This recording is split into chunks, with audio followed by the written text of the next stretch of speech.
The camp did not return to normal after that salute. The recruits walked with stiff shoulders and restless eyes.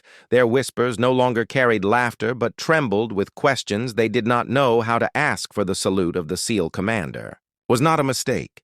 It was deliberate. It was respect shown openly before them all, and it shattered every story they had told about her tattoo. They could no longer call it meaningless. They could no longer dismiss it as ink chosen on a whim for if. The commander himself honored it. Then it carried weight far beyond their understanding.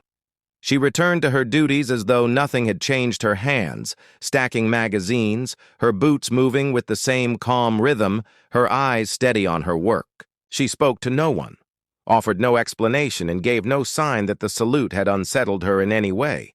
But the recruits could not look at her.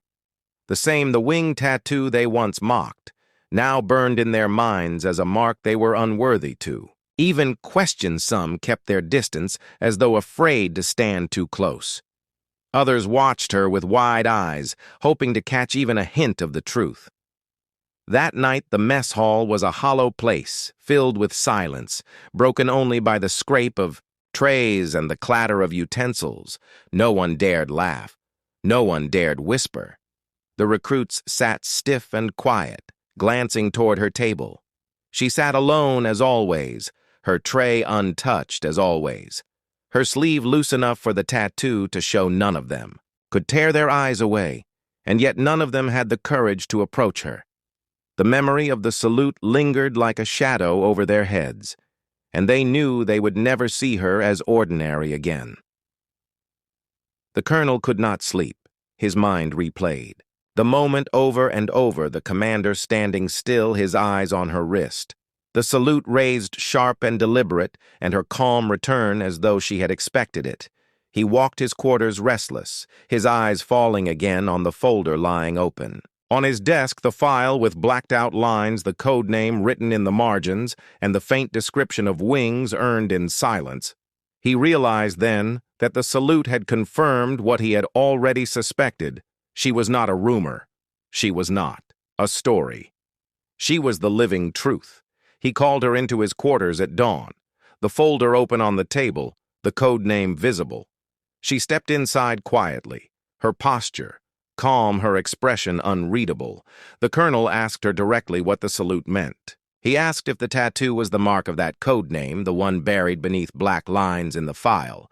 She did not answer with words. She only looked at the folder, then at him, her silence carrying more weight than speech. Her eyes told him enough, and yet not enough to ease the storm inside his mind. He pressed again, demanding to know why she hid her truth, why she allowed the recruits to laugh when she could silence them with a single sentence.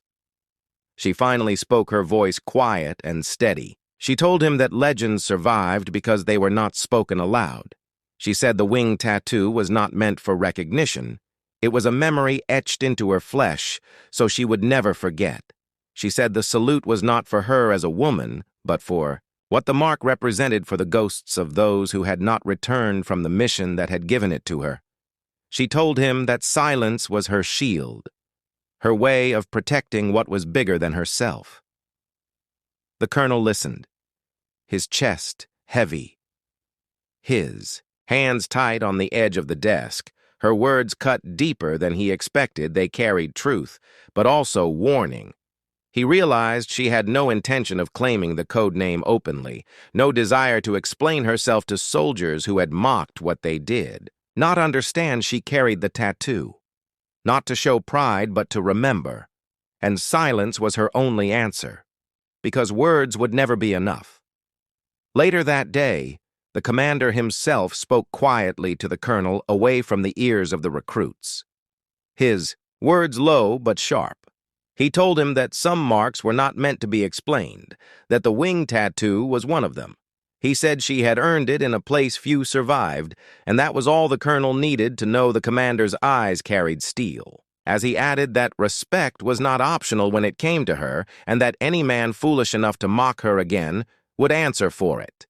The colonel nodded, but inside his unease grew stronger, for he now knew her past was heavier than he imagined, and yet it was still hidden, still unspoken. He wondered how long such silence could last in a camp filled with restless whispers. He looked at her across the yard, later her sleeve slipping back as she lifted another crate, the wing tattoo catching the sun. And in that moment he understood the whispers would never stop.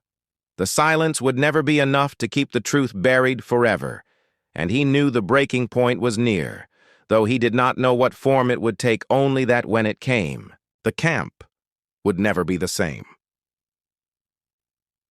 The dawn came gray and still, the camp waking under a sky that felt heavier than usual. The recruits moved through their routines with stiff shoulders and darting glances as though waiting for something they could not name.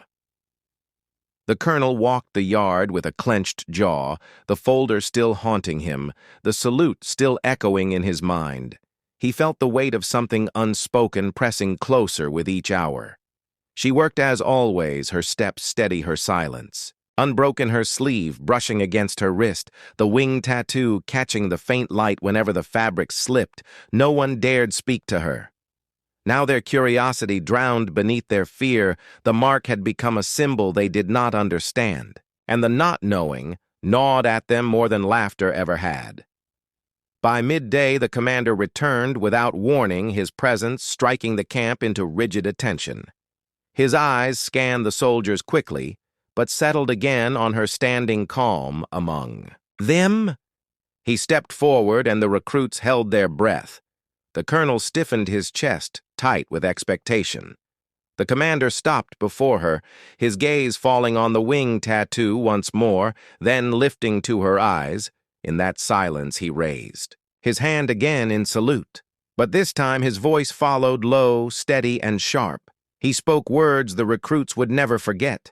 He told them the wing tattoo was not decoration, it was not vanity, it was not ink chosen in youth. He said it was earned.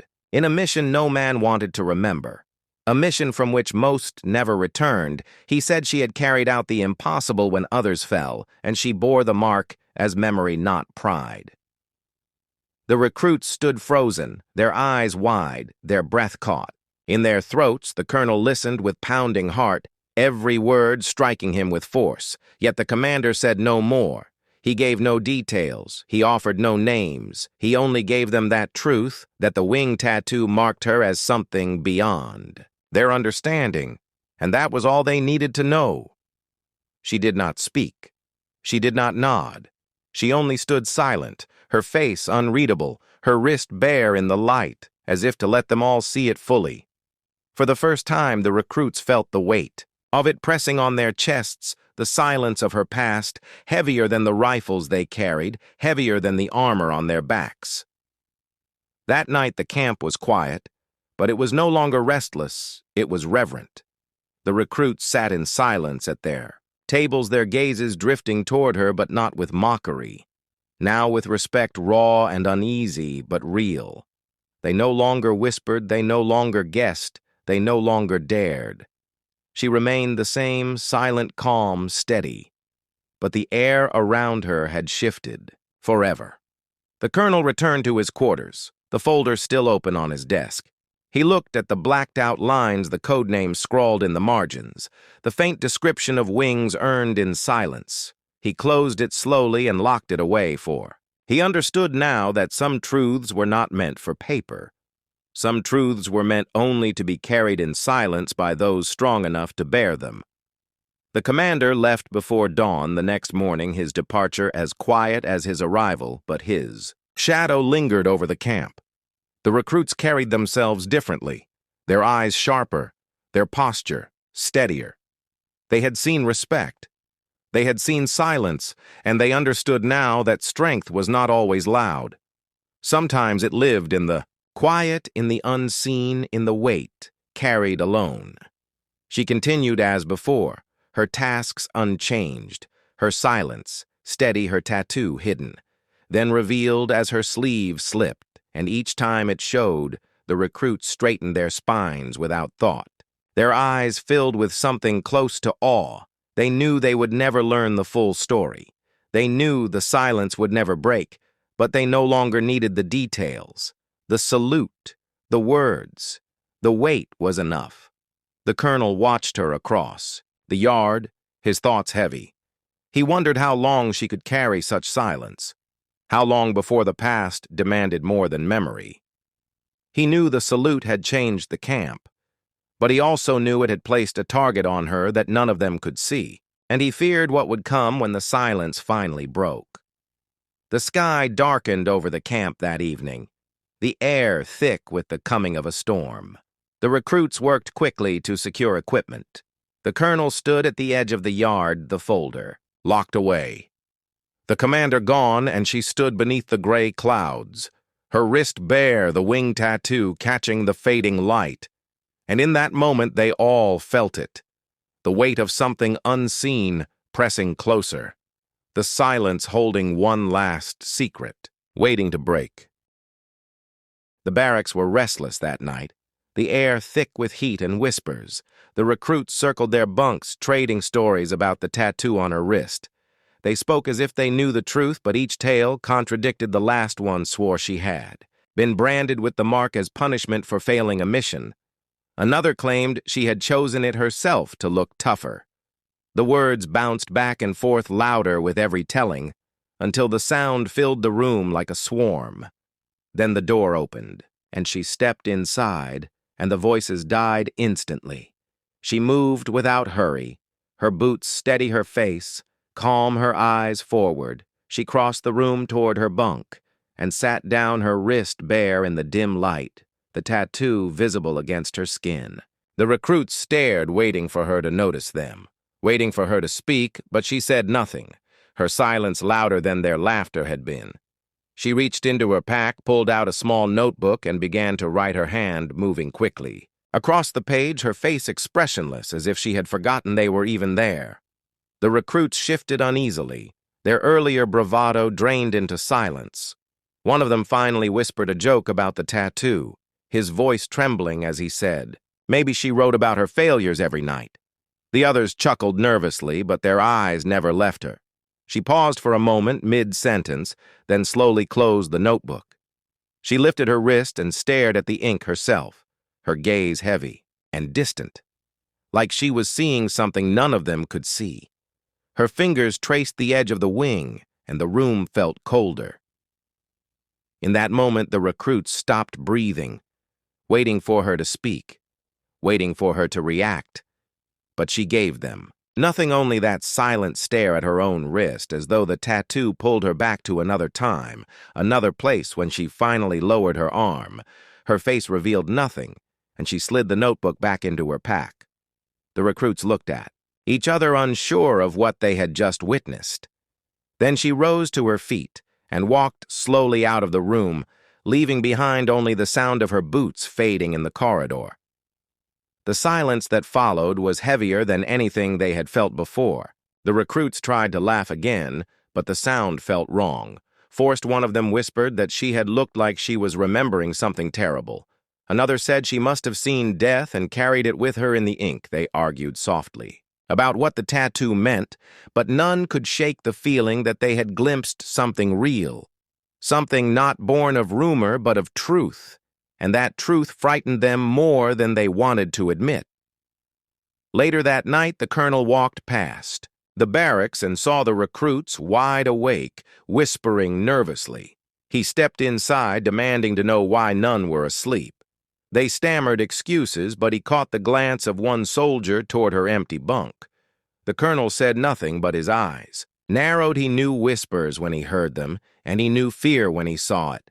He left without a word, but his mind lingered on the woman with the tattoo, the one he had been watching quietly since she arrived. The following day, he called for the personnel, files reviewing records in his tent, his eyes scanning names, dates, assignments. Then he found a file not complete, but redacted, large sections blacked out. Yet enough remained to catch his attention. A code name scribbled in the margins, a mark described. Briefly, wings earned under circumstances only hinted at. And when he read the details, he felt a chill run down his spine. The description was sparse, but the truth within it was unmistakable, and it matched the woman walking silently among his soldiers. The colonel closed the file, but the thought would not leave him. He knew her tattoo was not ink chosen on a whim. He knew it was a symbol carried from a past the recruits could not imagine. He returned to the yard later that evening, watching her move. Among crates and magazines, calm and steady, her wrist bare, her tattoo catching the fading light, and he realized the recruits had been mocking not a decoration, but a memory carved into her skin. He said nothing, but his eyes lingered as she passed. And for the first time she looked back at him, their eyes locked, and in her silence he felt the weight of confirmation, though no words were spoken. The truth now pressed against the surface like a shadow threatening to break free, and the colonel knew it was only a matter of time before everyone else saw what he had already begun to understand. The morning broke heavy with clouds. The camp stirred awake with the usual clatter of boots and rifles. Yet beneath the routine was an unease. None could shake the whispers about her tattoo had grown too loud to ignore, and even those who once laughed with confidence now avoided her gaze when she walked past. She carried herself as if nothing touched her, moving through tasks with the same silent precision, stacking crates, counting magazines, signing reports, her sleeve riding up just enough for the wing tattoo to show, and every time it did, the recruits fell quiet, their voices failing against the weight of what they did not understand. The colonel watched more closely than ever. He had not spoken of the file he had read the night before, not even to his senior officers, but the words replayed in his mind, the redacted lines, the code name hidden in shadows, and the faint description of wings earned in blood. He studied her from a distance, the way her eyes never missed movement, the way her steps carried discipline far older than the young recruits around her. She did not need to prove anything, yet the proof lived in every motion. She made in the mess hall. The whispers tried to rise again. One recruit said she was nothing. Another laughed and said the tattoo was fake, but their voices carried no weight. They spoke only to fill the silence that pressed down on them. And when she entered the room, they hushed quickly, turning back to their meals. She passed them without a glance, her tray untouched as always, her presence cutting through the air, sharper than words ever could. That afternoon, the camp shifted suddenly. Word spread like fire through dry grass. The SEAL commander was arriving unexpected, his visit unannounced. The recruits straightened uniforms, polished boots, and cleaned rifles, nerves rattling them into motion. The colonel stood at the gate waiting his, mind heavy with what he knew and what he suspected. The air grew still as the commander's vehicle pulled in the soldiers, snapping to attention. When he stepped out, his figure tall, broad, his eyes sharp as he scanned the camp. The SEAL commander walked through the lines slowly, his boots striking the ground with measured weight. He carried authority without needing to speak. The recruits watched him with awe, their spines stiff, their shoulders square, yet his gaze passed over them all until it landed on her. She stood apart, not rushing, not stiff, her posture steady, her sleeve rolled just enough for the wing tattoo to show, and the moment his eyes saw it, he stopped. The air seemed to freeze, the silence falling thicker than fog. The recruits shifted nervously, unsure why the commander had paused, his gaze fixed not on the camp, not on the colonel, not on the rifles, but on the small mark on her wrist, the wing that had been mocked for weeks. The commander stepped forward, closing the distance. Until he stood in front of her, the soldiers watching in confusion, the colonel holding his breath. Then, without hesitation, the SEAL commander raised his hand sharply in salute, his voice unspoken, but his gesture louder than thunder. She looked at him, her face calm, her eyes steady. Then she returned the salute, her wrist raising high, the wing tattoo visible to all, and in that instant the recruits realized the truth. Though no words had been spoken, their laughter choked in their throats, their eyes wide as they understood the wing was not ink chosen at random. It was a mark recognized by one of the most feared and respected leaders among them. The commander's salute was not a mistake. It was honor. The silence that followed was suffocating. The commander lowered his hand and said nothing, but the weight of his gesture pressed on every soldier in the yard. They stood frozen, not daring to move, not daring to breathe. The colonel watched with narrowed eyes, knowing this moment had changed. Everything her secret was no longer hidden, her silence no longer just a shield. The truth was breaking through, though still unspoken, and in that silence, everyone waited for the commander's words. Yet none came. He only stared at her once more, before turning away, leaving the salute to echo louder than any order could, and the recruits realized their world had shifted, though they did not yet understand how far the shift would reach. The air around her seemed different now, heavier, sharper, the whispers that would follow. This moment would no longer be jokes. They would be questions. Dangerous questions, and the soldiers knew they would not rest until they had answers, but none of them dared ask. Not yet. Because they all felt the weight of what had just happened, and the silence she carried was now matched by the silence of the SEAL commander, and that silence was far more terrifying than words. She sat quietly at the edge of the mess hall, her tray untouched, her sleeves rolled just high enough for the faint mark to show a wing tattoo etched across her wrist. The ink faded, but still sharp enough to catch the eye. The young recruits at the next table noticed it, and their laughter began low at first, then louder as they nudged one another, whispering about how she probably got it in some parlor on leave, a silly piece of art meant to make her look tougher than she was. None of them understood that she heard every word, yet her eyes stayed calm and her posture remained unbroken, as if she had lived through louder voices before. The tattoo was small, not flamboyant, not surrounded by color, just a single wing, dark and precise. It should have meant nothing to them yet. They laughed as though it were a badge of foolishness. One recruit leaned closer, whispering that maybe she had wanted to join Airborne but washed out. Maybe the wing was all she had left of the dream. Another said it looked like a cheap imitation of something greater. They smirked when she lifted her wrist to adjust her sleeve, the ink catching the light, the wing looking almost alive against her skin. She gave no answer, only the faintest curl of a smile. That unsettled the room more than words could have, for there was no embarrassment in her face. No shame, only something unreadable like a shadow hiding behind her eyes. The laughter grew uneasy. Some laughed harder to cover their discomfort. Others fell silent, unable to explain why the sight of her stillness made their stomachs tighten.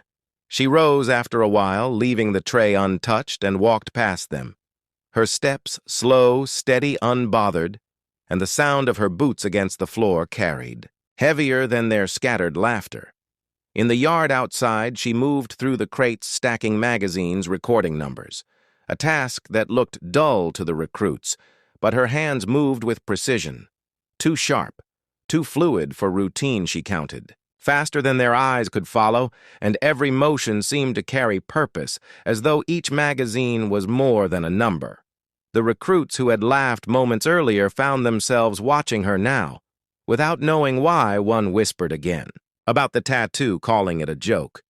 But his voice cracked, and another hushed him quickly, afraid she might hear, though she showed no sign of paying attention. By evening, the story of the wing tattoo had spread further than the mess hall it carried, into the barracks, into the yard, into the whispers exchanged at night. Some said she wore it because she wanted to belong to something greater. Others claimed it marked her as a failure in some secret training. No one could confirm. The laughter followed. Her everywhere, but so too did unease, for none of them could shake the way she walked, the way she carried silence around her like armor. In the barracks one night they grew bolder, the recruits sitting in a circle trading stories about what they thought the tattoo meant. Some swore it was meaningless. Others argued that no one would mark themselves with wings without reason. They laughed louder, trying to drown the tension in their own voices. Then she walked in her wrist bare in the low, light the wing tattoo, catching their eyes again. The room fell silent as she looked at it herself for a long moment, her gaze not on them, but on the ink, as if it reminded her of something far beyond the walls. Then she lowered her sleeve and walked, away her silence, cutting deeper than their laughter. From that moment, the laughter changed it. No longer sounded carefree. It carried nerves beneath it. The recruits laughed because they did not understand, and what they did not understand unsettled them. They avoided her more than they mocked her. Yet the whispers continued louder each day, stories twisted with new details added each night. She ignored them all, stacking crates, moving magazines, writing numbers on clipboards, as though that was her world. Yet her silence told another story, and some began to wonder quietly what she was hiding. The older soldiers who had been watching from the background said nothing. They saw the way she moved. They recognized it, though they never spoke aloud. One veteran muttered that some tattoos were not chosen but earned. Another reminded him to keep quiet, and the subject died quickly, but the thought lingered. What if the wing was not decoration? What if it meant something far heavier than the recruits? Could imagine, as the days passed, the unease grew. She became a figure that unsettled the camp without trying her calmness. Her silence, her steady eyes were sharper than the rifles they trained with, and though the recruits still whispered their laughter, carried less conviction for, they felt something beneath the ink, something that did not belong to them, something that was not theirs to mock. She remained silent through it all, and the silence itself was what made them restless. And still the truth. Behind the wing tattoo, waited in the shadows unspoken, waiting for the moment when silence would no longer be enough, and when that moment arrived, it would silence their laughter forever. The whispers about the wing tattoo did not fade. They grew, louder, carried from one recruit to the next until every corner of the camp seemed to know her wrist carried ink, and every voice tried to explain what it meant, though none knew the truth. Some said it was from her younger days when she was reckless, and foolish others insisted it was the mark of failure in a training program too demanding for her to endure. Each story twisted into another, until it was impossible to separate invention from reality, yet she never offered correction. Her silence left the recruits restless, and their imaginations did the rest in the mess hall. One group said she had tried to earn airborne wings but collapsed during the final jump training. Another swore she had begged to get into a unit and been turned away. The wing tattoo was all she carried to remind herself of what she could not achieve. The recruits laughed at these stories, slapping each other on the back as if they had discovered some secret truth. But when she entered the hall and walked past their table, their voices faltered, her calm presence pressing against their words like a weight. None of them could explain. They laughed louder after she left, but the sound rang hollow. Others began noticing details that unsettled them, her way of walking always alert, never careless, the way her hands moved when handling weapons as though she had done it countless times before, even though they had never seen her on the range. The way her eyes scanned a room automatically reading exits and angles like a habit burned into her bones. These details whispered of something beyond their reach, something that clashed with the image of failure they wanted to believe. So they spoke louder and mocked harder to drown out the unease growing inside them. In the barracks at night, the stories took on new shapes. Recruits claimed she wore the tattoo to honor a fallen comrade. Some said she had once been part of a classified mission, and the ink was her only proof, though they said it with laughter. The shadows in the room made their voices softer, their words carrying a nervous edge. None wanted to admit some nights she sat at the far end of the room polishing gear or writing notes, her wrist visible in the low light, and the wing tattoo seemed to shift in the darkness like it held more weight than ink could carry. The laughter would stop then, as if the room itself listened. One evening, a bolder recruit tried to confront her, his voice mocking as he asked if the tattoo was supposed to mean something. His friends snickered behind him, waiting for her reaction. She looked at him once, her eyes steady, Not hostile, not angry, just steady, and the recruit froze, his words dying in his throat. The silence stretched heavy across the room until she turned back to her task without a word. The recruit forced a laugh, but no one joined him, and the quiet that followed lasted long after lights out. The older soldiers began to notice the shift. They saw how the recruits stumbled between laughter and fear, how they could not decide if she was a joke or something far more dangerous. One veteran muttered that the wing tattoo did not look like decoration. It looked like something earned through blood and sky. Another told him to keep such thoughts to himself because there were stories better left unsaid. Still, the thought spread quietly through the older ranks, who watched her with sharper eyes than before. The next day during drills, she stood at the edge observing while the recruits fired their rifles. Her presence was silent but undeniable. Some of the younger soldiers found themselves adjusting their aim more carefully, their hands steadier, as if her eyes alone demanded precision, even though she said nothing and offered no instruction. When one recruit asked aloud why she was even there, the sergeant ignored him. But she looked up for just a moment, and her gaze made the question die in his throat, the wing tattoo visible again when her sleeve shifted. By now the camp no longer saw her as invisible. She had become a presence that pulled eyes and whispers. Wherever she moved, the recruits told themselves she was nothing, but their voices trembled when they said it, because deep down they feared the opposite. Her silence was no longer empty. It was a shadow that seemed to hide something greater than their imaginations could reach. Still they laughed, because laughter was easier than admitting fear. But in their silence afterward, they all thought the same question. What did the wing tattoo really mean, and why did it seem like she was waiting for the day when the truth would no longer stay hidden?